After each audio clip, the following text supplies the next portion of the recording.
What up, y'all? Appreciate you showing up, hanging out, listening to my dumb ass. Like and subscribe. So,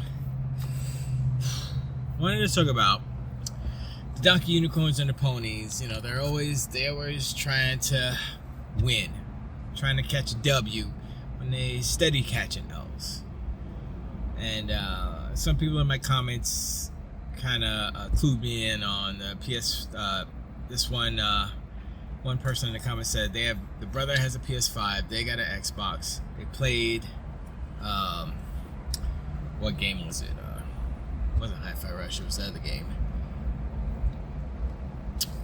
And they said it looked better on the Xbox, basically. It performed better. So I don't know. I don't know. I don't have a PS5. Don't care about PS5 because it is what it is. I hate saying that because that's a dumb term. Anyway, what I wanted to talk about was the Ponies and Donkey Unicorns getting caught out there. Now, Digital Foundry just did a video about Grounded on PS5, on the Xbox X and S. And guess what? Guess what? Grounded performs like poopy dog crap shite on the PlayStation 5, relatively speaking. Now, I said performs, but what I meant to say is everything about it is worse on the PlayStation 5, except I think some LOD stuff.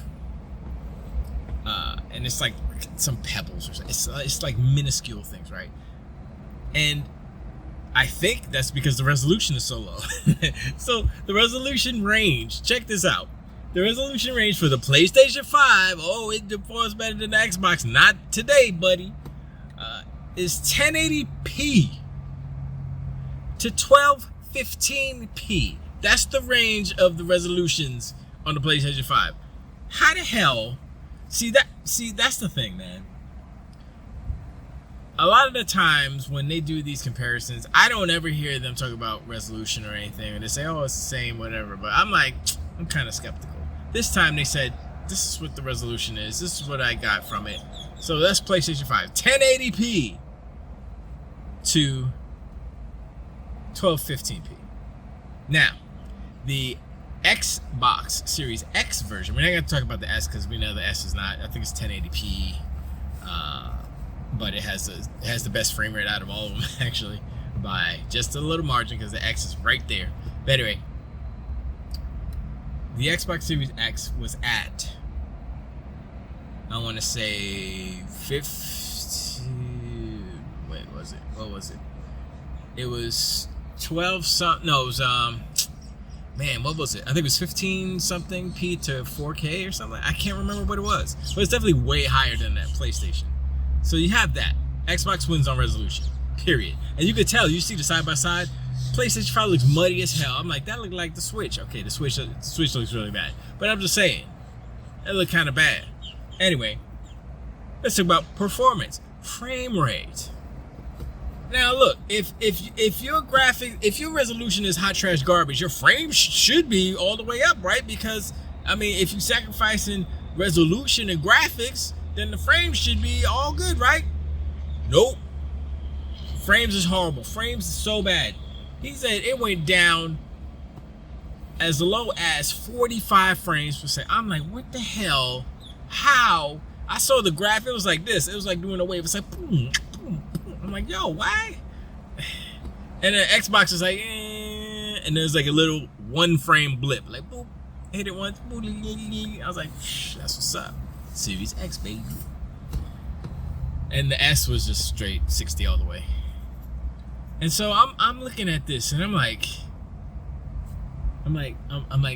hey, ponies, where y'all at? Where's your braggadociousness, huh?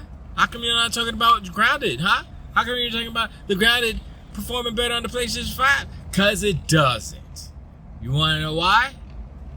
I don't know. Maybe it's something to do with how the PlayStation 5 processes stuff. You see, when you really focus, well, I don't know if that's the case, but I was going to say if you focus on one set of APIs or, Xbox and PC, you'll get the best performance, and then they probably just, they put it over to PlayStation and say, okay, it runs good, let's go. Same thing PlayStation has been doing. Same thing all these companies, all these third-party developers have been doing to the Xbox this whole generation. And Xbox has still been able to keep pace. Xbox has still been able to be successful in their own right with Game Pass, with all this stuff. Even with that. And so, if the PlayStation 5 was truly more powerful in all cases, now why is it not performing now? Why is it not outperforming the Xbox right now? Because it's probably not more powerful. I mean, I guess if you overclock everything, or if you, look, I keep going on about how the architecture of the PlayStation 5 really it doesn't make a lot of sense in the fact that this is not a laptop, this is not a phone, this is a console based off of PC desktop hardware. This is what this is. It's an APU, yes, but at the same time, it's still not like, it's not a ARM architecture or anything like that, right? So it's going to have a higher power profile. So them limiting the power, saying it can only be this and that's it totally gimps the rest of the system. So I don't understand how the PlayStation 5 Pro is supposed to perform when they have power restrictions. Because as we all know, these super dope 4090 power supply, the graphics card, you gotta have like a power plant in your house. You gotta have way over 1K to run that thing, because it's power hungry. That's just the way the architecture. That's the way those chips. That's the way they do it. You want the more powerful. You want more powerful graphics. You gotta put more power in it. They're not as power efficient as ARM, and so I don't understand the power. I mean, I understand the power restriction where it'll keep the fan noise down and it won't burn your house down and all that stuff and blah blah blah. It'll cost less to cool it, blah blah. I understand the ideas behind doing it, but as far as performance goes, you're handicapping it. Like if they had unlimited power, they could have, well, it wouldn't have worked because it would be too hot. The system would be too hot. Anyway, I still thinking along those lines. I really think that ARM is the way for Microsoft in the future. They think they're going to do ARM, and I think they're going to do the handheld, and they're going to do ARM in their main console too. Whatever it is, however many they plug in, daisy chain together. That's what they're going to do, because it's more power efficient. You can get more power out of it, and that's what Sarah Bond was talking about. That's what I believe she was talking about anyway. But yeah, this is a short one today. I mean, I just saw that. I saw the Digital Foundry video. I was like, what they gonna say now? What the Donkey Unicorn's gonna say now? They can't say nothing. They can't say nothing. And guess what? They haven't been saying nothing. I'm watching Twitter all day. All I see is, this and that, and oh my gosh, and everybody's happy, and all these games are coming out. No Rest for the Wicked reviews coming out from the preview on Steam and all this stuff. No PlayStation news, because they ain't got no games. And all the games they put out are hot trash garbage. They're still trying to roll off of the success of Helldivers 2. Meanwhile, then they put out like 2 or 3 games already. Stellar Blade got like an 81 or something on Metacritic.